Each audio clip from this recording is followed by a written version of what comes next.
glass, painting. I'm going to walk you guys through pretty much, I'll explain every step. I'm not going to do every step just because some of them are very messy and also not safe to do just in the gallery. Like, for example, we don't have a kiln here. That makes it tricky. But I'm going to walk you through some of the basic processes and just kind of explain a little bit. If we get crazy, I'm sure we'll have extra time, and there's only 4 of you. If you want to get your hands dirty and touch some paint, I wouldn't be mad about that. So, first thing I'm going to talk about is frit. This is powdered or ground up glass. This is Bullseye brand. So that is what I use to make all of this. So you can use powdered frit. You sprinkle it on a clear sheet of glass, and you can create different patterns and colors and textures by using the frit. And then you fire it in a kiln at 1400 degrees. It fuses together. It becomes glass. It looks like glass. This is actually the same. This is what I used. This is the background glass. So this is the exact same. If you want to pick it up and touch it, you can sort of see, if you hold it sideways, you can see that it's clear, and then there's color on top. It's also been ground. Here, I'll show you. You can do this one too. Yeah, everything's ground, right? Because I thought I was so scared something was sharp. Yeah, it's not sharp. It's all been ground. Nothing's going to hurt you. Oh, yeah. Oh, you're right. Yeah, it's like a little sandwich. Yeah, it's like a little sandwich if you want to see. So essentially what I've done is, oh, hi. How are you? Welcome. I'm talking about frit. So frit is ground up glass. You put it on a clear sheet of glass. You can arrange it in different patterns, and then you fuse it in the kiln, and that's how I made all this background glass. So what I actually did with these is there's these little, like everything that is clear was a frit ball. So basically you take clear frit, you put it, this is number 3, it's the thick stuff. You take a clear piece, you put it in your kiln, and glass naturally wants to become a sphere. It has, when it becomes liquid in the kiln, it wants to like bubble up into a sphere. So you get all these little spheres, and then you use, it's called tack fuse. It's like a glue. You can glue it onto the surface first. So I placed all my stars first, and then I just sprinkled frit over the rest of it. What makes this tricky is that you have to understand what it's going to look like fired. Not all glass that gets fused is going to look the color that it is. This glass all does. These frits all do. But certain colors, like this color is called cranberry. There's another one in here called coral. They are just clear, and they actually change to pinks and reds in the kiln. The reason that happens is that it's a chemical reaction with the heat that creates the color. There are different like minerals and elements in here. Sometimes there's like copper, sometimes there's gold, and they create all these different colors when combined with heat.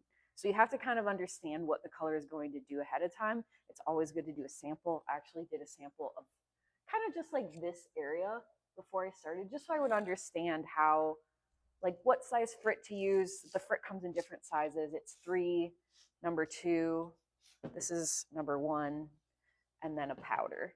And so this, pretty much all of this is number 1s and number 2s. I didn't really want to use any number 3s because it's so chunky.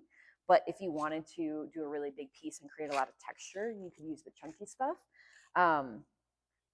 Also, when you're fusing, you can't just like you can't just grab any glass and throw it all together and put it in the kiln. Glass has what's called a fusing like coefficient.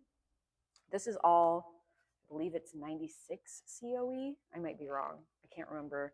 I just know Bullseye is all the same. Is it 90? Oceanside is 96. Yes. This is Oceanside. So this is 96. So Bullseye all has the same fusing coefficient, but like I couldn't put this frit on this piece of glass because what happens is when it anneals in the kiln, which is a process where all of the glass molecules essentially like become a structure that is solid. When it anneals in the kiln, it doesn't anneal properly because they cool and heat at different temperatures and rates. And so what'll happen is like, say if I tried to fuse this on this, this might harden at a slightly different temperature than this, and it can cause cracks and like different problems in the glass. Sometimes it'll like explode. It's really bad. So don't do that. Good information to have. That's fusing. Glass painting. I guess, well, actually, let's do like cutting. So what I do when I want to make something is first I draw my design. This is my design I made.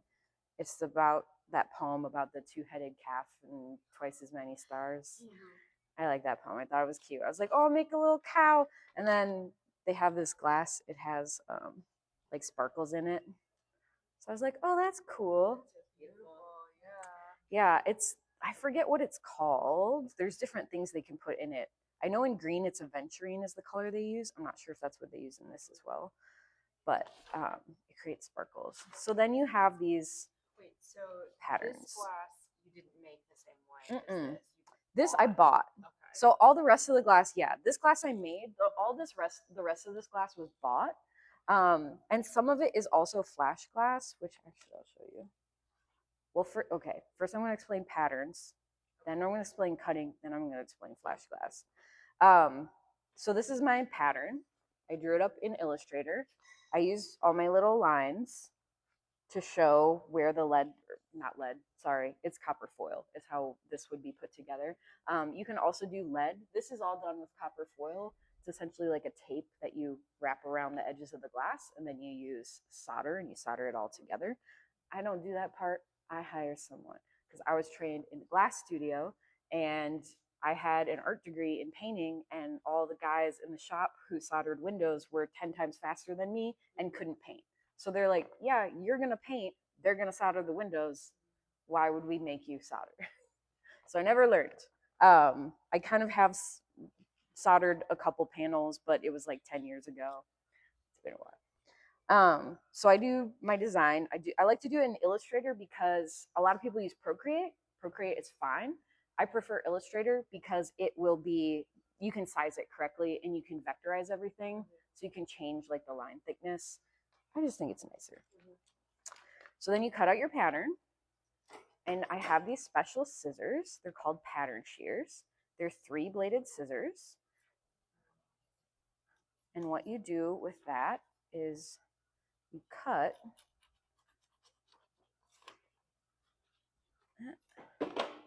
and you can see there's a little tabby. Oh, did I just throw something on the ground? So now you can see there's this little tab. Oh, wow. Okay. And that is the width of where your copper foil is going to sit. So now you have a perfect pattern for exactly the size of glass that you need. So you use the pattern shears to cut your pattern out. Some people get a Cricut machine and just do this with a Cricut machine.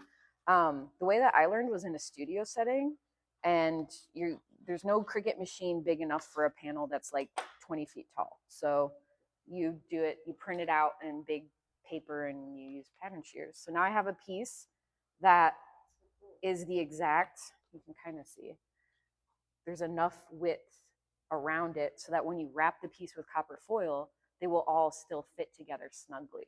And that's kind of the problem, like a lot of first-time glass artists, you'll see their pieces will be too big or too small. You'll get either gaps or you'll get like crowding. When you put them all together, there's not enough room for the copper foil. And so then when they line it up, the edges are no longer square. They don't line up right. And one of those problems is just your pieces are too big. So then once I have my piece, I like to glue it to the glass because I think it's easier. And you just I use a glue stick, very technical, important thing. And I have safety goggles because I'm a maniac. Yeah, and they match. They're called Stoggles. I love them. They're super cute. Brand placement. So to cut glass, this is the type of glass cutter I like to use. This is the head of the glass cutter is always going to be the same.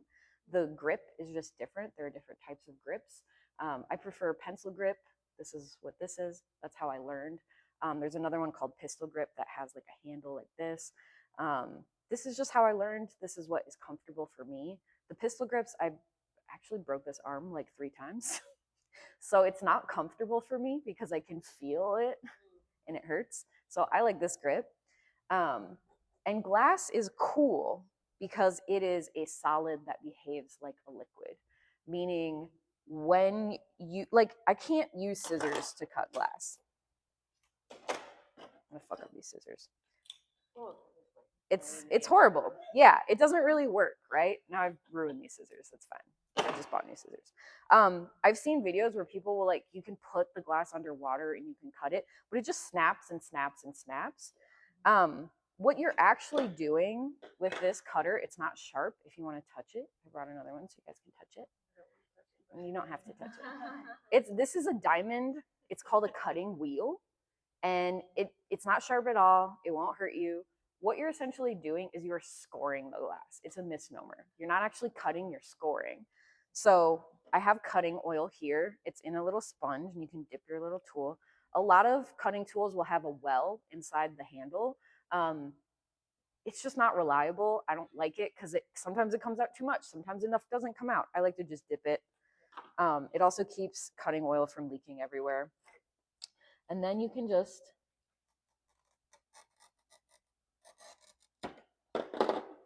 that's my favorite sound. It's the best sound ever. That's how you know it's working, by the way. If you hear like a scraping sound, that means that it's not actually scoring. It means the wheel isn't turning. You're just pushing it on it, and it's not going to create a score line. So what sort of happens is you've created the score line, and then I like to tap it. And you can see now it runs the cut through. And then these are called browsing pliers. You just pull it, and it's cut. And then what is the oil doing? The oil is just lubricating the wheel against the glass so it doesn't scrape, and it's keeping it turning. It also stops it from producing like heat and friction, because friction will dull your blade over time. You want to keep the blade nice and sharp. So as the old man Mike I learned from would say, heat is the enemy of tools. You want to make sure that you're not creating that friction, that heat that dulls your tools. And that little score is all you need. That's it, baby. Yeah, the one thing that's tricky though is like curves. Did I bring a Sharpie? No, I didn't.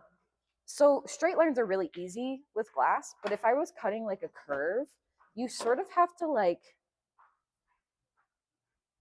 outthink the cut, if that makes sense. Like you can't do like a big in cut, what it's called, because what happens is, because you're creating these score lines, if I cut like a big piece like this, I really want a marker. Hold on, I think I have one.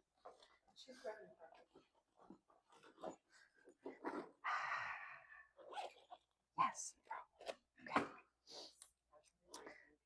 Okay. So if I have a cut like this, and I see people do this a lot, like first time glass people, is there's another tool you can use called, it's like a glass cutting saw. And it's essentially like a bandsaw, but for glass. But instead of like saw blades, the teeth is like a very fine file. And so what you're actually doing is like filing the glass. So you can do in cuts like this. The problem is that over time, you are creating a weak point in the glass where even if you can make this cut, it wants to break.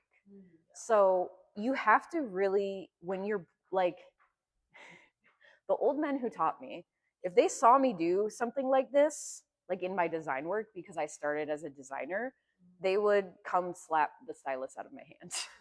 They would just be like, no, you need to put a break line there. And it's really easy to do that in your design. Like if I wanted to do a piece that was shaped like that, I would just add a cut there. And that is it's a break line, or also a relief cut, essentially. And that means that the tension, because over time when you have a stained glass window, over time gravity is pushing it this way. Also, these lines, because they're soft metal, in copper foil, they're a little bit stronger, but usually like big windows in churches, we use lead. Lead is very soft. Over time, the lead pushes and bows outward. So you have to think of all the different forces of gravity of heat from the sun, all of these forces that are on the window over time, and how to create a structure that is going to be strong. Now, with something this size, not that big of a deal. I could make some in cuts in here. It's not going to really be a problem because you don't have that same force of gravity on it. But for me, like, because I was trained that way, I still approach everything thinking of like, how will this last long term? All that kind of stuff. So after you cut the pieces, you grind them. I didn't bring my grinder because it's loud and messy. But that creates this nice, you can see these are kind of sharp. I'm not going to have you touch this because it is sharp. But once you put it in a grinder, it's essentially like a file that spins, and you grind the edges. That gets you these nice, I'm not going to cut myself. Did you use sandpaper? No, it would take forever. You could. The other thing with the grinder is you want it to be wet. So you put water in the grinder, so you need the water to kind of lubricate. You could wet sand them. It would just take forever. Grinder's much faster. But if you are doing like the studios that I worked at, we never ground anything. You cut it and you send it off. You can use the back of your pliers. These are called grousing pliers. These also have like a file on them.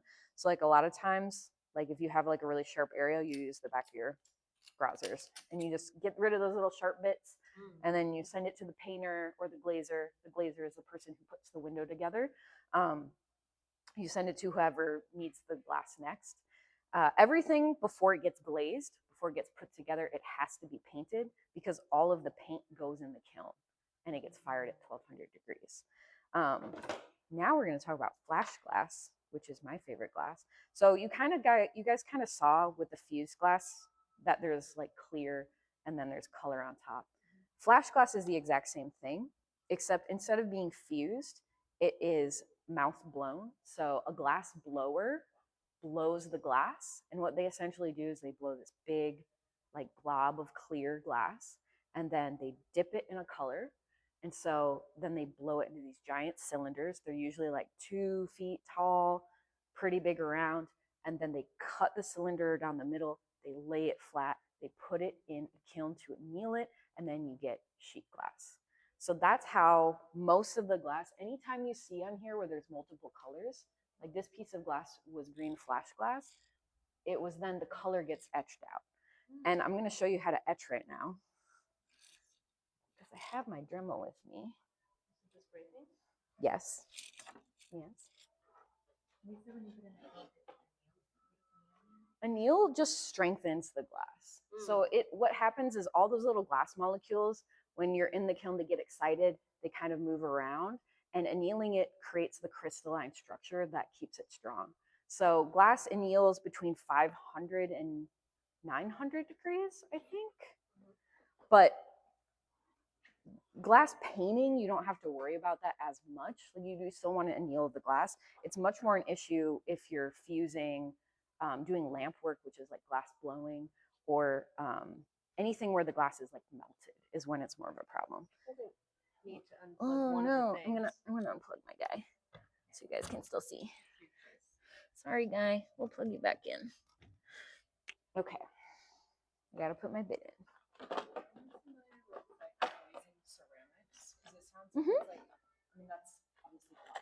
It's the same process. It is a lower, well, glazing ceramics, what is that fire at? It completely depends on what glaze you're using. Yeah. So I forget. usually like glass fusing is going to be 1400 degrees. I think ceramic starts at like 400 or 500. Yeah. Oh, really? Celsius, yeah. Oh, Celsius. Yeah. Oh, you can do it like fire kiln in like a big trash can or like a pit ground. Well, I'm talking 1400 Fahrenheit. So it's different. I don't either. But I know when you were talking about the frit and how the chemicals in that react when it gets fired, I thought it's ceramic. Yeah, it's essentially melting. Glaze and it turns out red. And, right, and that's why I was curious when you talking about the red glazing or the red color in there, because that's like infamously when you glaze ceramics, red is the one that shows up white sometimes or black sometimes. Red is my enemy. Red does all sorts of things. Like, so when you fire glass in the kiln, red has a tendency, especially red flash glass, if you fire it too hot, it has a tendency to turn really dark and opaque. And it's really annoying and doesn't look good. Okay. Oh, I didn't get any water. I'm sorry. Can you give me some water? I'm sorry. Yeah, that's great. Can I ask you a question then? Of course. So do you have like a bunch of like little test tiles in your studio with how these things I map? do. Or do you, okay, I'm like, I do samples. I mean, most of them I know, but like I still do samples. Like I got a new kiln because I just built out my own studio. So I got a kiln literally like last week. And I did samples of also the company that makes this paint, Ruche. Well, it's not Ruche anymore. The company that used to make this paint is called Schilling. The company that originally made it was called Ruche. And the company that makes it now is called Fuse Master. They sold the thing, the recipe. And so I wanted to make sure that the paint looked the same. So I made samples of everything. I also wanted to test and make sure that my kiln fired the temperature it says it's firing. So I exactly. It's like yes, and there are things the kiln does not fire evenly, and it's only a 2-foot plate. I'm like, can you use the same kiln? Is a glass kiln different from like a ceramics kiln? It's just shorter. Okay, so it's not, like, deep. Yeah, it's not deep. I talked to some people because I looked into buying a ceramics kiln secondhand because there was one on Facebook Marketplace for $1,800 and it was really big, and I was like, oh, that'd be awesome. But everyone I talk to, there's a glass painting Facebook group of people older and smarter than me. And everyone I talked to was like, you can do that, but because heat rises, the heat at the top is going to be so different from the heat at the bottom. You're not going to get an even firing. So overall, they were like, it's better just get a glass kiln. And they're shorter. The bed is shorter. And it means that the firing temperature also, it gets up to temperature faster. It's going to, it's a little bit more controlled, and then you're going to get less of that differentiation in firing. Because if you underfire the glass, it's going to be really like not a nice texture. It's like too, I don't know, it's like too matte of a finish. This is a pretty glossy finish. It's a little bit overfired. You kind of want it in between, but it's fine. It'll be fine. So ceramics is like kind of for the like unique effects you can get. There's cool stuff you can do. There's definitely a lot of techniques in this, and like this is how I paint. This is how I learned how to paint. But there are so many people that paint. What I would say is I'm a studio painter. So I learned how to paint very fast and good enough. There are a lot of people who I would say are a lot more fussy than me who make beautiful, incredible work, but the amount they would have to charge for that would be so high that it's not a super lucrative process. Like I have friends that like a panel this big, they'll do like 14 firings. And I'm like, I do 1 firing for most of my work. Things like, well, I'll show you when that's turned back on. We'll do flash glass first, and then I'll show you that. Do you guys, when you fire, because I know every time you put something in kiln ceramics, it's like roll the dice. It's not as much of that. Okay. Like you can, like stuff can break in the kiln, especially if you ramp up too high or too fast. It will explode. It's not good. Yes. Here's what can happen is if you open your kiln too soon, you can get what's called a heat crack, where essentially the cold air around you is so much colder than the heat of the plate and the glass together that it shocks the glass and it snaps in half. And when I painted my very first face at the studio I worked at, I was on firing number like 14, 12, because it had a lot of enamel firings. Enamel are the color, like in the flowers and stuff here. And enamel firing, every different color is a different firing. And so once you get to firing like 14, the glass is not annealing as well as it should be. Like it's not as strong. And that's another reason to do fewer firings, is because structurally your glass is going to be stronger. But I got so excited to see it because it was my first face. I opened the kiln too soon and it just went right down the middle. But luckily I worked in conservation studio, and so Rocky, the lead glass cutter at the studio, he glued it up for me and he let me keep it. So I got to take it home, and he's like, "Your first face and your first mistake." So he let me have it, which was cool. Because usually, like when the studio I first started working for was very not collaborative. Like they did not want their painters painting outside of work because they were afraid we would steal clients from them and leave. And so they were like, we didn't go to any of, there's all these like glass painter conferences and stuff like that. We didn't go to any of those conferences. We didn't do any continuing education. We were not part of the glass painting community. But the problem is that glass painting is, in many ways, it is still an old form art where you have to learn from someone who knows. It's not like I went to college and we didn't do anything with glasswork at all. I didn't know a single glass painter until I started working for the studio I worked for. It's very much, yeah, it's an apprenticeship. Yeah, pretty much. Now, like I teach glass painting courses. You can do like a weekend or whatever, but you can't necessarily, in America, you can't go to college for glass painting. It's kind of a weird art form. And a lot of like all the techniques I have, like the first studio I worked at, we worked a completely different way than the second studio I worked at. The second studio, I think, had a much better technique range. And so those are the techniques that I use now because it's much faster. It's much more, fewer firings, less time in the kiln. Like every time you put something in kiln, like you said, it could break. It could, but also you're just like waiting. Now you're just waiting for the kiln. How long does the kiln firing It take? can, usually it's like good overnight. So like I'll fire it before I leave the studio. I'll come back in the morning. But sometimes like you're done at noon. It's like, okay, now just wait. Like, do I start a new project? All my stuff is out. Where do I put it? So you have I have like a system where I have like boards, and like I use this plastic, and I like pull the panel onto the board and move it, and then I can start a new panel, and then I can go back and forth, and because you need your light table to paint. What kind of paper is that? Is it vellum? No, this is just the light pad. There's no paper on it. What's this guy though? Oh, it's just, it's like the plastic that you use when you paint your house. Okay. It's like sheet plastic. It's really cheap. You destroy it, it gets really gross, and then Every artist. yeah, it's everywhere. So the etching. Okay, so this is all flash glass. It's all clear.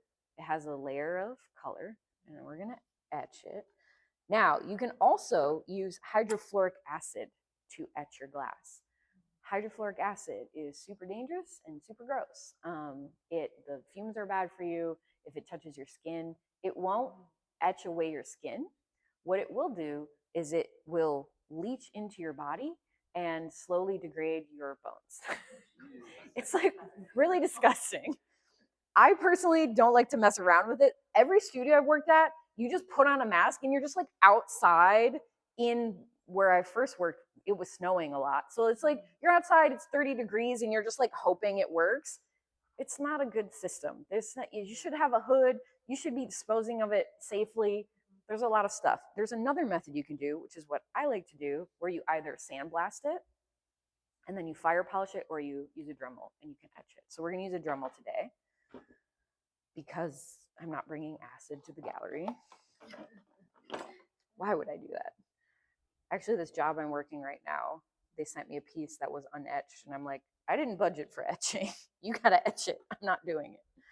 So I want to put some water on here because I don't want, like I said, heat is the enemy of tools. You don't want to just dull your blade. This is diamond. This is a diamond bit. It's just a diamond Dremel bit. I got it at Home Depot. You have to make sure it's diamond, and it has to look like a file. Like you don't want one. I have other ones in here that are like blades for like woodworking, but this is for glass, or it can be for glass, I should say.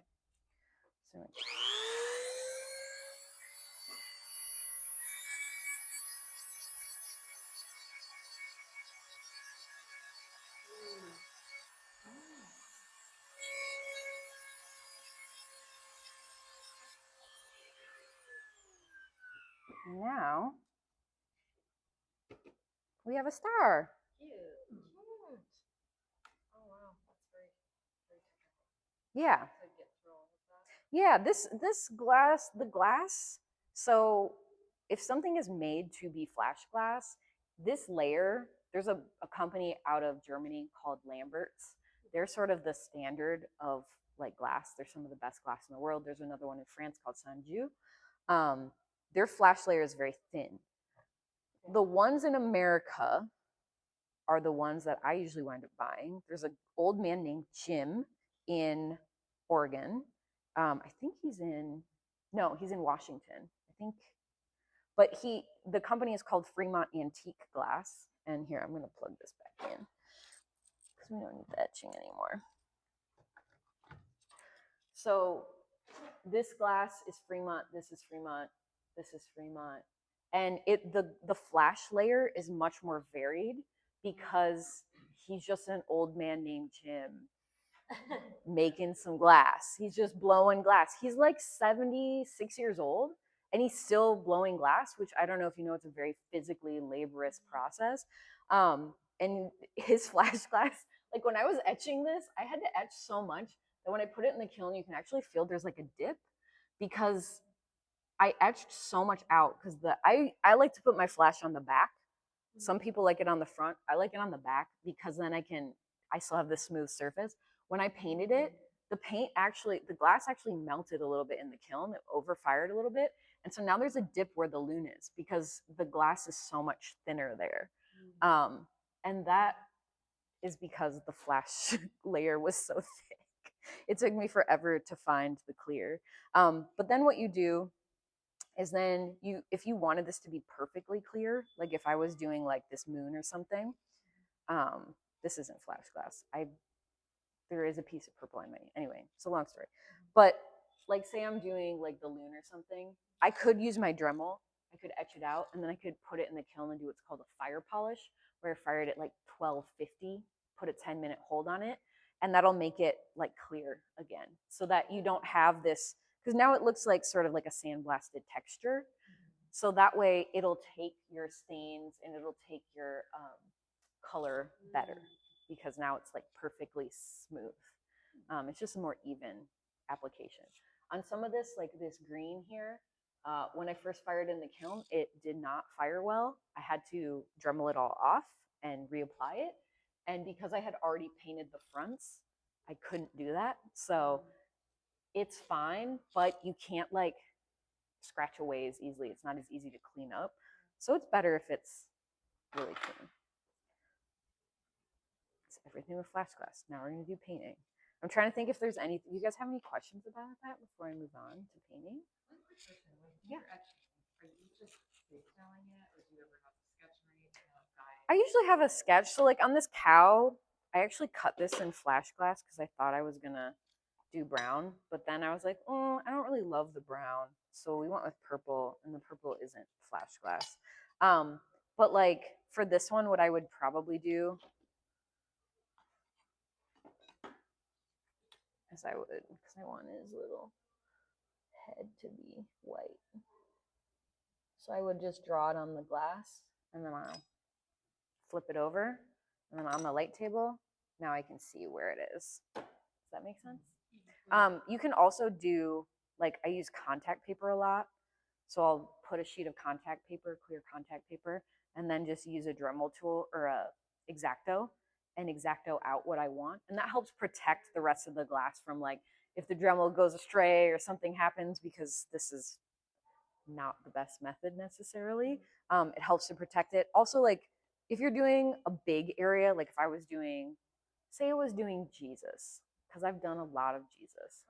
And I had something like his hand, or he had like his robes had like an image on it, and you wanted to etch that out of the red. That's a really common thing they do, is you'll etch out like a pattern and then you'll add silver stain on the back, which is like a gold. This yellow is silver stain. If I was doing that, I would just frisket it all off and sandblast it or etch it. So you would frisket it and you let the frisket do the work instead of like dremeling. Like I don't want to Dremel an area this big. That's silly. Yeah. Dremel's a great tool for like stars, little hearts, little moments. There's so many tools. Okay, paint. this is the paint. It's gross. What the paint actually looks like is it starts off like this. It's just a powder. And then you mix it with water and gum arabic. So I have gum arabic. I prefer powdered gum arabic. I think it works better. Some people like the liquid gum arabic. All the gum arabic does is it helps the paint stick to the glass. Because without gum arabic, if you touch it like this, it's gone. So it gives you something to kind of work against. Because glass, unlike every other thing you paint on, glass will not absorb any of the paint. It's completely smooth. So what you're actually doing is you're kind of balancing the paint onto the surface of the glass. I'm not going to mix the paint fresh because I already have it exactly how I like it. And it can be kind of tricky. Where's my dropper? Well, that's fine. I had an eyedropper. I don't know where it went. So the paint you can reuse. If you're doing this method with water and gum arabic, you can reuse the paint over and over and over again. You just keep re-wetting it. It will work exactly the same, no problems. There are also methods where you can mix the paint with oil. Once the oil dries, you can't reuse it. Like it just doesn't work right. But with water, you can just over and over again until we die, baby.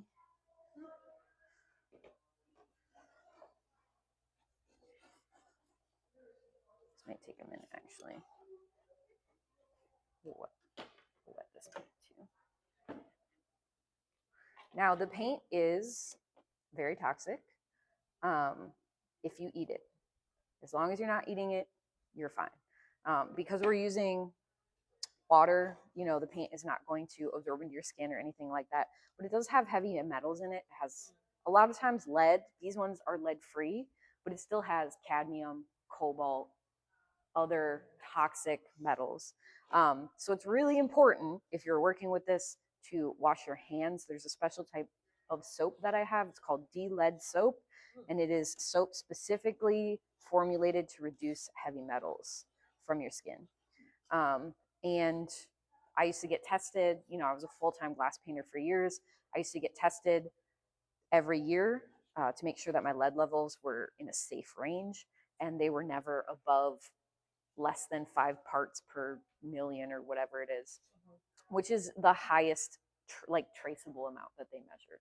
So they were always very, very low. It's pretty safe, again, as long as you're washing your hands before you eat, before you put on chapstick, whatever. Not putting your brushes in your mouth. You should be good. Do you wear gloves when you do it? When I mix it with oil, I do, just because the oil can permeate the skin barrier. With water, I usually don't because it washes off so easily. It's not really a problem. Like this will wash out of your clothes even. It's gonna take a minute to fully mix. Should I bring a second? I'm gonna mix the black too, just so we're ready. Do you essentially have like a different one of these panels for each color you use? Yeah, it's just glass. It's nothing fancy. So like I just bought a sheet of glass at Lowe's, and then I cut it up into little panels, and then I just keep rewetting it. I'm a very lazy painter. That's how I'm so fast, I would say. Like there are definitely a lot of glass painters that are more talented painters than me, but I would say for speed for talent, I'm one of the fastest at being good, if that makes sense. Like it's good enough and also fast. Production speed. Yep, that's kind of my niche, and that's how I'm able to make a living from this, is that I am pretty fast at it. But still like pretty good.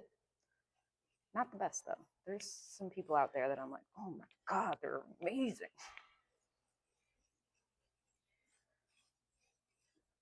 Now the paint's pretty chunky still. We want it to be a little bit more thin, so I'm just gonna keep using the back of the palette knife because otherwise it's going to leave little chunks everywhere and it'll be really annoying. I'll talk about my brushes actually while we're doing this. So the brushes I have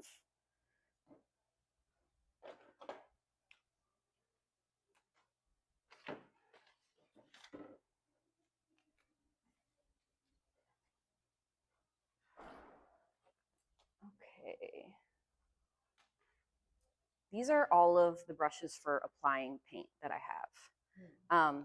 This is called a badger brush. I own 3 of them. They cost $100 each. It is made from real badger hair. You cannot really use synthetic, unfortunately, because natural fibers, natural hairs, you have like your hair and it has all these little tiny little hairs, and those actually capture the paint. So the badger brush you use for smoothing, and you'll see how I use it in a minute. This is a camel hair brush.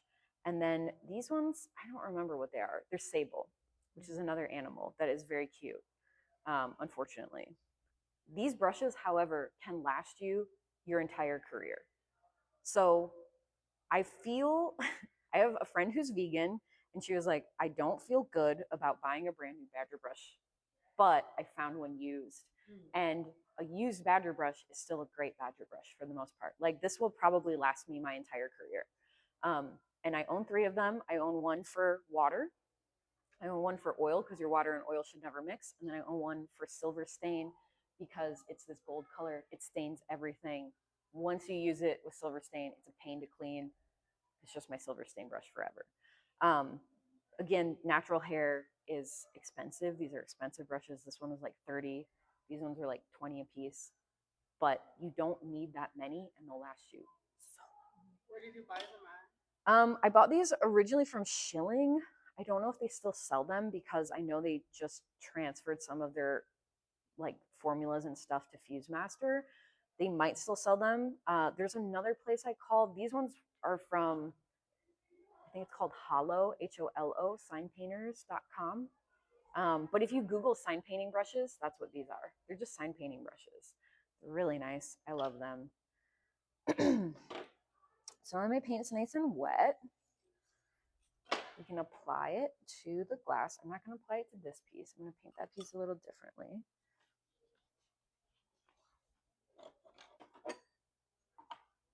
So we just put it in there. Oh, it's a little wet. See how it's like resisting the surface? It doesn't want to be on my thing. Sometimes you just use your finger and you break the surface tension. There's probably some oil or something on there. It's fine. It'll brush off. So you apply with your camel hair, and then you badger it.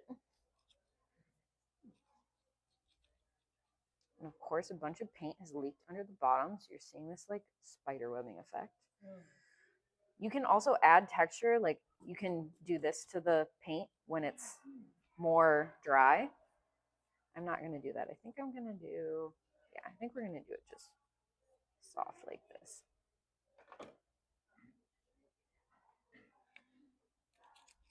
I had a paper, I had a towel, I had a microfiber. Oh, here it is. That's what I want. So we're going to apply it all, and then we have to wait for it to dry. This is actually a really light layer. It might go a little bit darker. Nah, it's fine. I can always make it darker later. It's only like 5 pieces. I was like, oh, what can I design? I was like, I'll design something like really quick and easy for this demo. And then I spent like 2 hours designing it, and then I spent like 2 hours cutting glass this morning. It's really cute though. It's really cute. I don't want to make something cute. Badger. That's still too light. Probably just have too much water in my mixture. Yeah. So that's fine, because it'll dry. Just add more. More paint. There we go.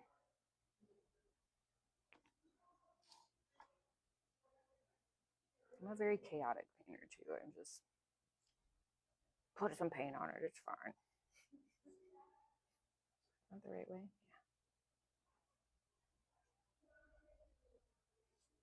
I'm definitely not a perfectionist here, which is weird because I like a lot of detail, but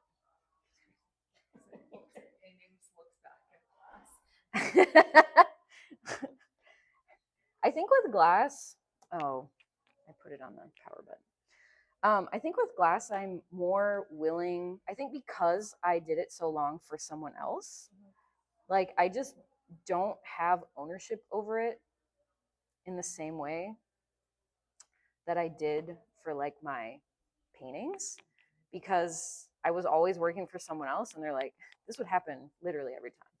They'd come to me and be like, Andrea, how long do you think it'll take you to paint this? And I'd say 40 hours.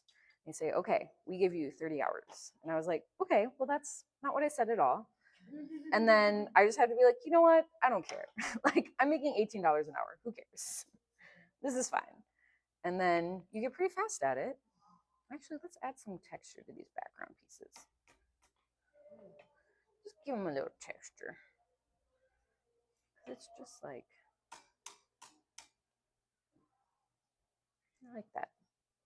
That's all of them? Yeah, this guy. It's starting to dry. I taught a class like 2 weeks ago, and I underestimated how hard it would be to badger. So like the first 3 hours, they're just like trying to badger, and I was like, oh, I'm so sorry. I'm so sorry, guys. It's kind of tricky. To smooth it out, because what happens is like the paint starts to dry, and so like there's this perfect place where like, and then that happens, especially the pieces that are small, you're just flinging them everywhere. There's this perfect moment where like the paint is starting to dry, but it's not even yet, so people tend to like keep badgering too long, and then it's not going to do what you want it to do because now it's drying. And usually I paint on a glass tabletop. Oh, hi, welcome. I'm showing people how to paint on glass. So once your piece is dry, is this one dry? You can tell it's dry because now it's going to be opaque. This one's not 100% dry, I don't think. I'll give it another minute. Should have brought my hair dryer. I think we're good. Looks pretty good. What'll happen is it becomes darker when it's dry, and that's because the matte paint, called matte, it's reflecting the ambient light. The light isn't passing through it, but when you fire it, it becomes see-through again. It becomes transparent again. So you have to always think that when you're using a matte paint, these browns, that it will be darker once it's fired in the kiln. So now what I'll do, I'll move these all to the side because they're in my way. You can see they're drying. Like that's the dry and then that's the wet.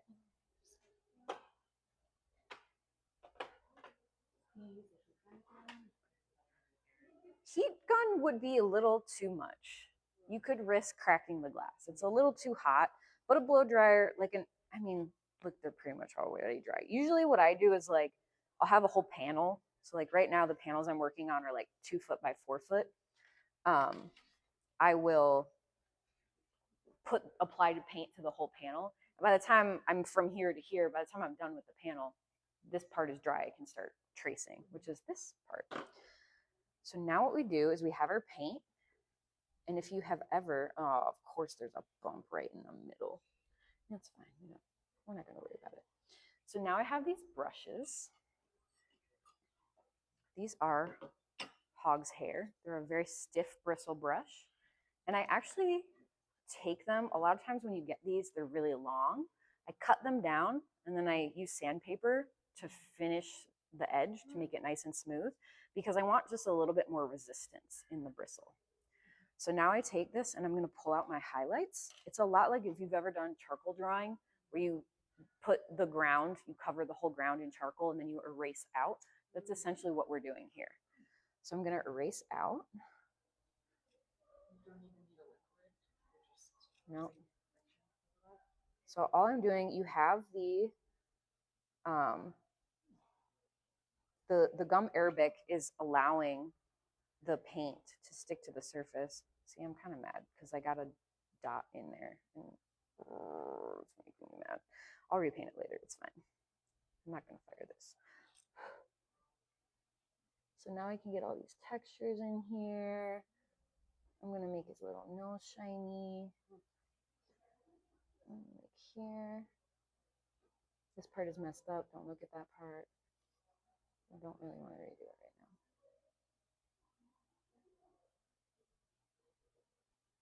So we're just pulling out our little, just basic like where the highlights would be.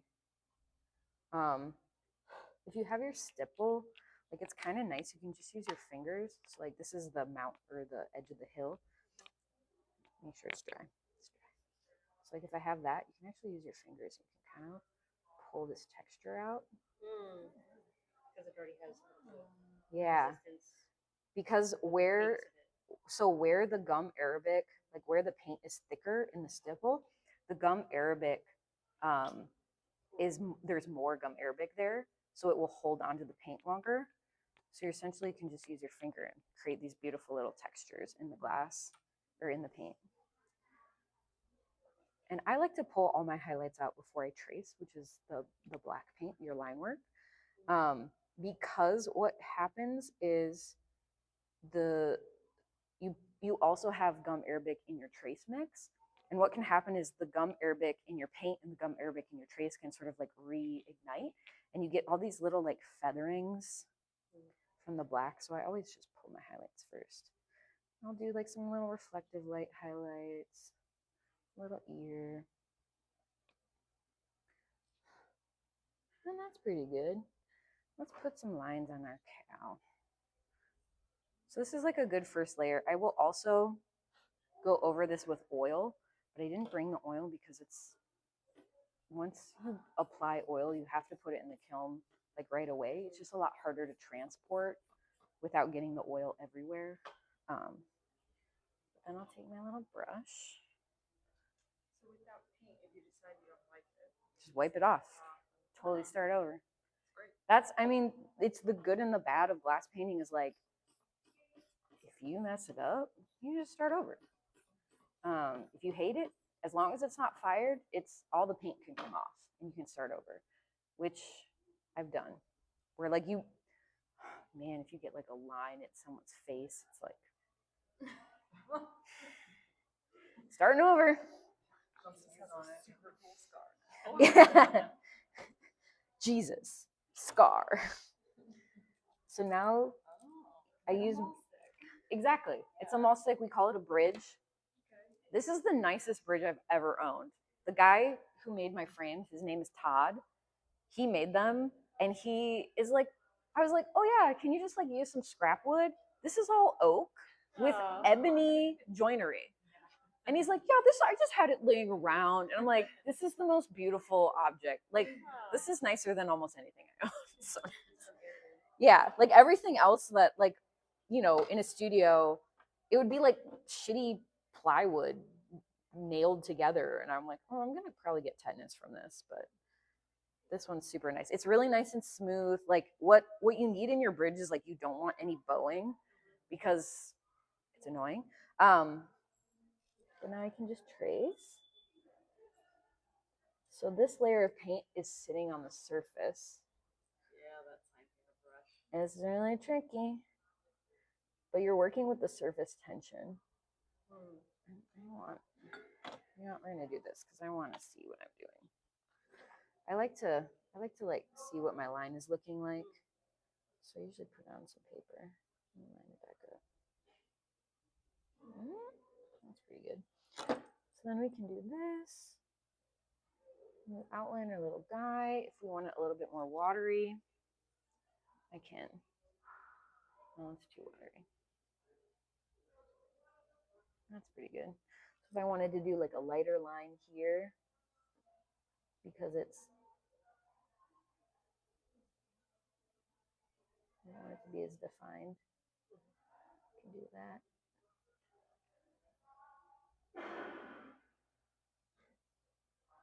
But you're sort of just balancing this on the surface.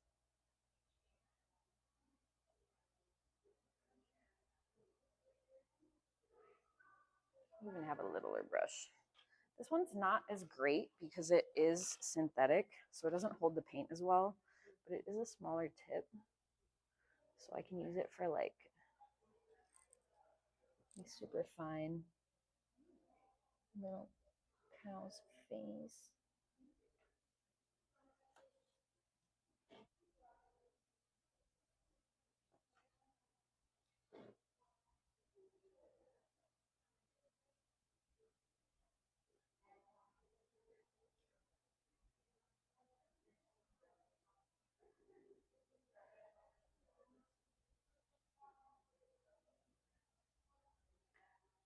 a lot of people will do their line work.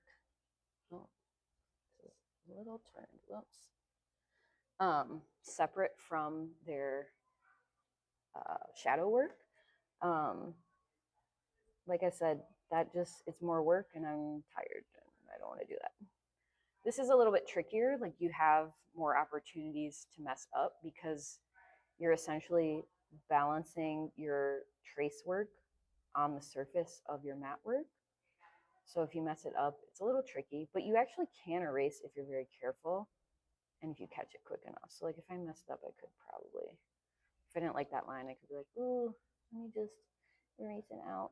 I need to kind of get rid of it very gently, very carefully, with just more water. But you have to kind of, you're working against your mat, which is already dry, and you want to make sure you don't pull your mat up. So you have to be kind of careful, but it can be done.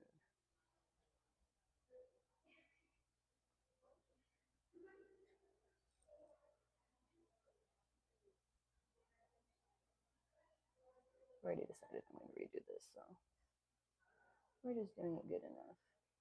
Is this painting process similar at all to your oil painting, or is this a completely different part of your brain? I think painting like this really trained me for how to see layers. Like knowing, like when I do like my rainbows, it's like, or my like transparency in the glass, it's like that's a separate layer. So that's a separate layer. So I'm always thinking about like how many steps it will take and also how to optimize, and maybe that's the ADHD, but like how to optimize, okay, how much can I fit into one layer or one session before it is, you know, you're messing stuff up or getting stuff in the way. But it is a different way of thinking. I guess I do erase out though. But it's weird because the glass painting does train your brain. So now we have our little piece. I'm gonna go around and just add the black.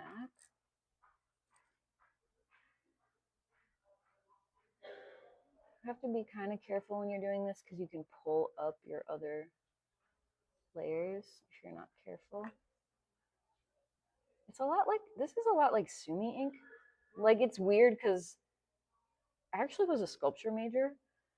But the only reason I was a sculpture major is because I did not like the head of the painting department. She was like really, there were two heads of the painting department and they were both very egotistical and like just No.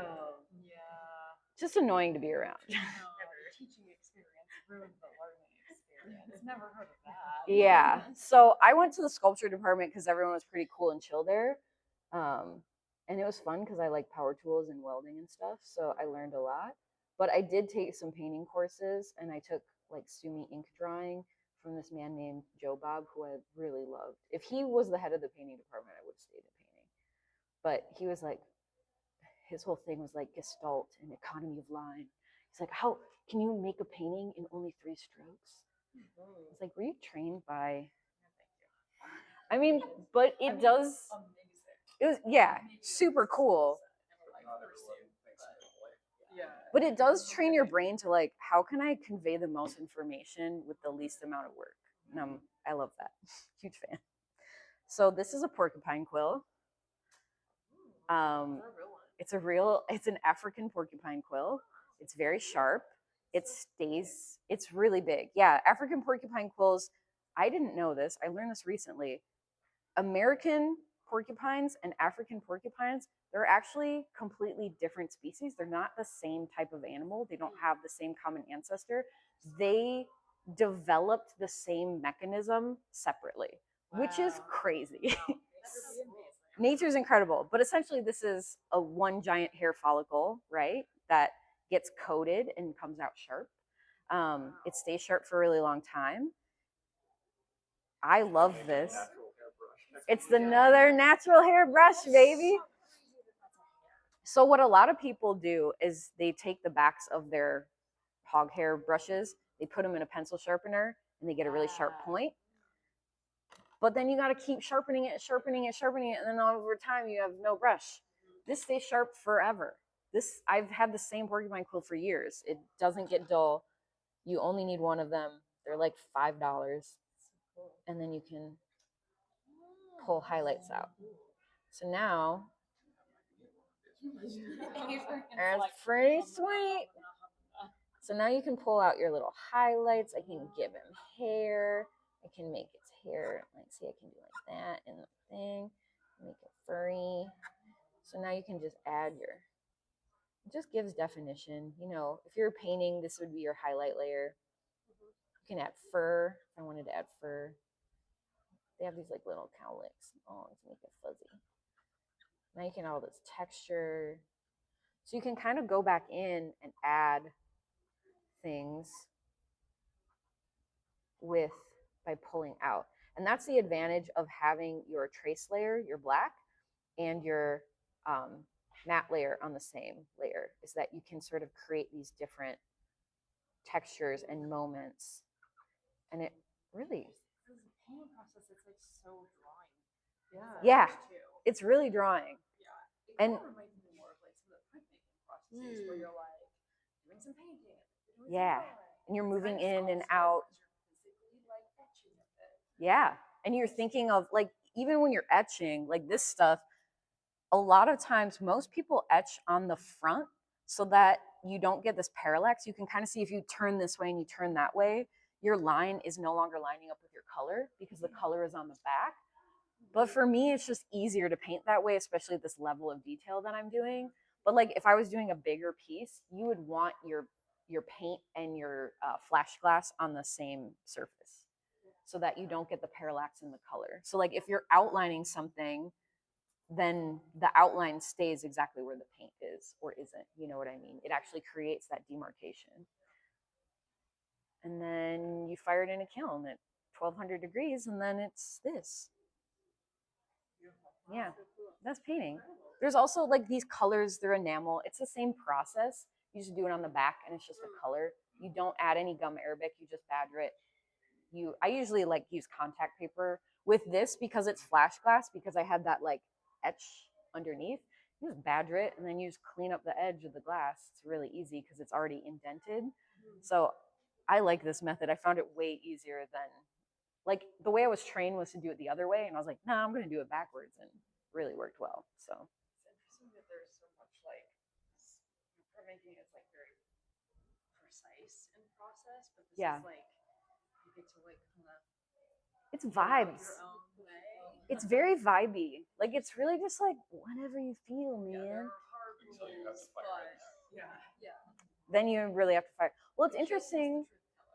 The kiln is a truth teller. What's interesting too, though, is like coming from a studio setting. Like if you look at really old windows, we did a lot of restoration, and I remember like the faces and the hands would be so much more like detailed and soft and rendered, and then like the fabric would be like much more gestural. And I remember asking my my head of painting department, like, hey, what's going on here? He goes, well, back in the day, you had a master, you had your apprentices, and it was like the master is doing the faces and the hands. Then the next apprentice below the master is doing all the fabric and the drapery. Then the next person below that is doing the background. Then the next person, usually a child, is doing like your borders. Lots of child labor back in the day under the apprenticeship program. We don't do that anymore. That's how you get good early. Thanks, Obama. Yeah. That is, I mean, that's why they're so expensive now too, is like you're no longer not paying a child. You know? It's all adult labor. But those little hands. Yeah, so it's interesting because you can kind of see, if you like look at old windows, you can see different hands, right? Because everyone is working on the same window at the same time. It's a cool job though, because the only thing that's really changed is like we have electricity. So like you can have a light table. Back in the day, you painted this in a window. So you would actually use wax and you would wax it, you stick it to a panel, like a piece of glass, use wax, and then you paint it in the sunlight. A lot of harmful UV that way. Some older people that kind of like painted glass that way for years start to go blind because you're looking like at the sun all day. Yeah, it's like not really good for you. So like light table, a little bit safer. We love it. Better for your better for your eyesight. So that's really the only thing that's changed though, is like light table and electric kilns. Otherwise, they would be like a gas powered kiln that you would have to like monitor. But yeah, that's Do you know if any of the like colors have really evolved? Like, is there? Like I know. synthetics, the way Yeah, that an oil paint exactly. they have like new pigments. I don't know as much about the pigment side of it. All these like enamels, I remember talking. I mean, it's all very technical chemistry that I really don't fully understand. So silver stain, this gold, is like the oldest color that we know of. Matte paint like this can last for up over 1,000 years Wow. because that's the oldest surviving example we have that has lasted the test of time. It's extremely archival because once it's in the kiln, it's glass. Vitreous paint is what it's called. Vitreous meaning glass. So it literally has little particles, little silicates in there. Once you fire it in a kiln, it fuses to the surface of the glass, it becomes glass. So this matte paint is very durable. The enamel paints, these colors like your blues, your reds, they're going to be a lot less light fast. They might be like 100 years. I'll be dead by then, but the panel will not survive. Like the colors will not survive. But this gold, like the silver stain, can also last about 1,000 years. And the reason is that silver stain, once you put it in the kiln, it is actually a chemical reaction with the surface of the glass. So it permanently changes the surface as opposed to resting on the top. It actually just changes the surface color. So it's a really interesting technique. I don't know who was like, hey guys, what if we like put some silver on some glass and then put it in a kiln at 1,100 degrees? Who thought of that? I don't know. But it's really cool. And then it can last a really long time. And you can get, it's my favorite color, amber stain, because you can get this beautiful variety of color from like, if you ever seen like old window borders, you'll see color where it's like really gold and then it's like a deep orange. Amber stain, it's just how thick you apply it. It changes color. So you can get this beautiful like darkness and richness in the color. And it's just, it's gorgeous. I love using it. But yeah, pretty neat. So this would be, like, the next step would be to put that in the kiln and then send it to get soldered after? Next, I would oil. So the oil layer, I use clove oil. I coat the surface with clove oil, and then I can add shadows in the oil. And I use a different badger brush, and you can kind of blend it around. So you can add all of your like core shadows, like all of this inside the bow. Yeah, this one I textured the paint when I did it because it's a big piece. So the texture helps you like keep it kind of even. Like with something this small, you're getting, see all these like little brush strokes. It kind of reduces your brush stroke, and it almost creates like you know, like in comic books when they have like the pointillism, half tones. Yeah, you're creating essentially a half tone by using the stipple. So this is for a big job that I'm working on right now in the studio, and I was like, oh, I'll just bring a piece. And that's meant to be viewed again, kind of like far away. Exactly. This is, we want to see this like close up, but most of the work I'm doing, like there's some pieces that I've made that no one will ever see it more than 20 feet away because they're up so high. So you have to like, I have these big brushes. Like this is a pretty small brush all in all. Yes, of course. Yeah, please do. Touch away. So like this is the brush that I usually trace with. This is a 0, this is a 5. So like if I'm painting for a window that you're going to see 20 feet away, like you have to be able to read it from that far. So you're using a bigger brush. You're using more bold strokes, stuff like that. And it really depends on the job. Like other things we think about when we're glass painting are, what does this window get direct sunlight, or does it only get, you know, indirect sunlight? Is there a tree behind it? Because it depends on how dark you're going to paint it. If you have a lot of direct sunlight, what the old masters would do a lot is after their front painting, they would do a very, very light layer of paint on the back. And you can actually fire it with the paint down, and you could do all of that in one firing still. So I could paint this whole thing. This is a one fire piece. So you could paint the back surface and you could set it on the kiln. And what they would do a lot of times is they would just do a really light coat on the back. And then maybe like the highlight, they just like put their finger in do like that. It's super messy. It's cool to like take apart old windows and see what they did. But that actually pushes the window even darker so that you're not getting way too much direct light, and then the figures all get blown out, you know? So you're essentially creating another barrier to the light, because glass painting, you're painting with the light as much as you're painting with the glass or the pigment, because the light is all of your highlights. So then naturally, your main thing is painting just the one side. mostly, yeah. I mean, nowadays, like, it's not as important. Again, like, this will happen too sometimes with a church where like this side gets a lot of direct sunlight and this side doesn't. So to even it out, you would coat the back of every window that's on the east side or the west side or whatever, you know, whatever.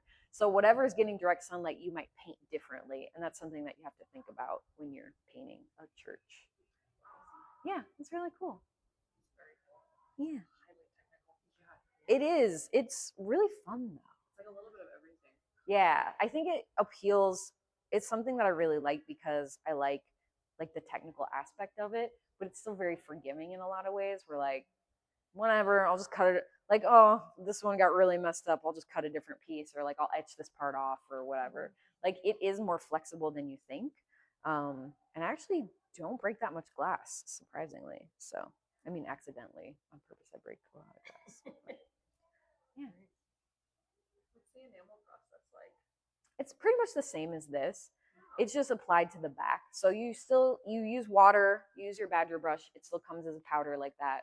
The only thing is I don't like to apply gum arabic because the enamel is very expensive.